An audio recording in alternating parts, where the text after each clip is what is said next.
Hey everyone, this is David. Welcome back behind the velvet rope. Let's just get right into it today because we are joined by the ones, the onlys, Mr. Todd Chrisley and Miss Julie Chrisley.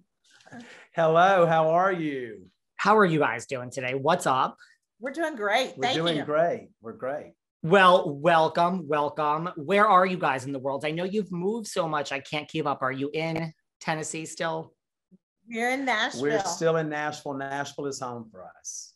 I love it. Well, listen, I want to talk all about this partnership and ambassador with Nutrisystem, really not just lip service, this whole new sedentary lifestyle. It's not going good for me. So I actually have real questions for you about Nutrisystem. You know, things are going in the wrong direction. So, but before we get there, I have to say, March 11th, 2014, Chrisley Knows Best premieres on the USA Network.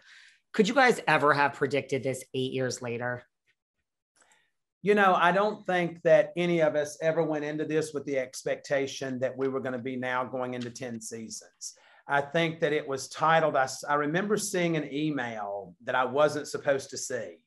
And it was very early on, and it said in the subject line, "The little engine that could." Well, now it's turned into the train that did. And, it's, Chrisley Knows Best has sparked Growing Up Chrisley. And, there's other projects that are coming out that that's going to be, put out in the press here soon. And, we're 10 seasons in, and, I think we're at our 200th episode, and, our numbers continue to go up and the viewership continues to grow. And in television today, that's rare, because you have so many ways of watching television. But I mean, just think about it. And I don't want to brag, but I mean, God has blessed us here. I mean, we're not only on USA Network, we're on Bravo, we're on E, and we're on Peacock. We're one of the biggest streaming shows on Peacock. And that, I mean, the glory goes to God because, I mean, we know that we're just doing what he wants us to do.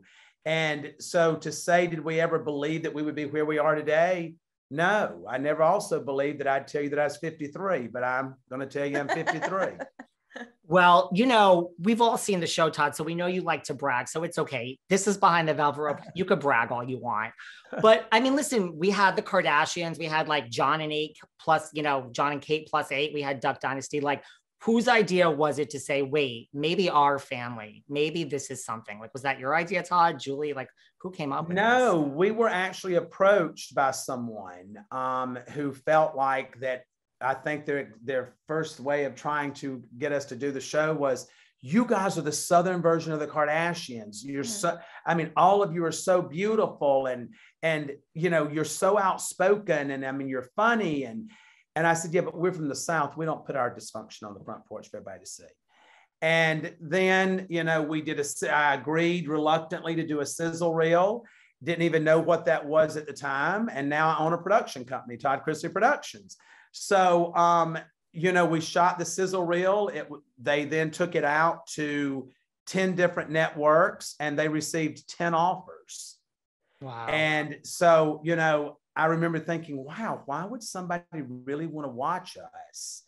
And I remember being told, listen, if we get 500,000 viewers, we know we've got a platform that we can grow. And the first season, I think it was 780. I mean, the first episode was like 780,000 viewers. Yeah. And then it continued to grow. And I think that after the fourth episode, it was picked up immediately for a second season.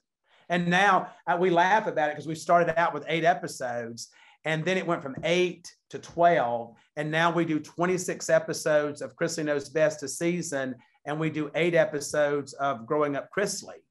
So, we're doing, 34 episodes of television a year. Wow. Well, did you hear the word Kardashian and say ka-ching, ka-ching? I think that anyone that says that they have not been affected in some way by the Kardashians, it's a lie. I love that entire family. They have been very gracious to us. And I have never been around or ever met anyone that is harder working than those girls. But certainly, I think you would have looked at the Kardashians and their level of success and how Kris has managed that and said, wow, I want to follow in her footsteps. Maybe not in every way, but certainly in the way of navigating through the business side of it. Did she or anyone give you advice like when you were first starting from the Kardashian family? You know, I'm very close with Khloe and I love her dearly. And Khloe is my spirit animal. I think that she's the sweetest, kindest, most genuine human being and an amazing mother. And I mean, I just think that I have watched Kris with the girls and how she's navigated all of the successes, some of the setbacks, some of the heartbreaks, some of the celebration. And certainly I would say that we have taken pages out of their book as to what to do and what not to do.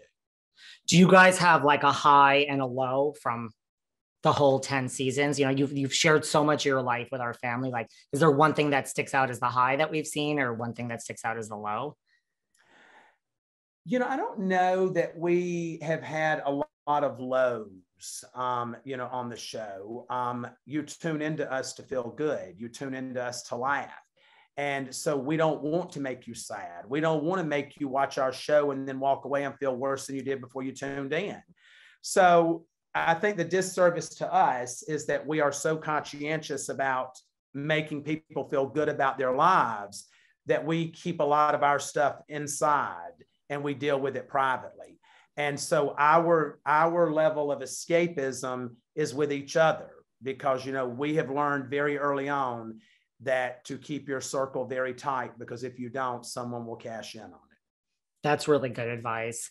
What about, you know, listen, like the Kardashians could tell you, like you said, like the cameras are there. There's lots of, you know, who has changed the most from, you know, who might love the cameras a little too much? I mean, we have the two of you, Savannah, Chase, we have Nanny.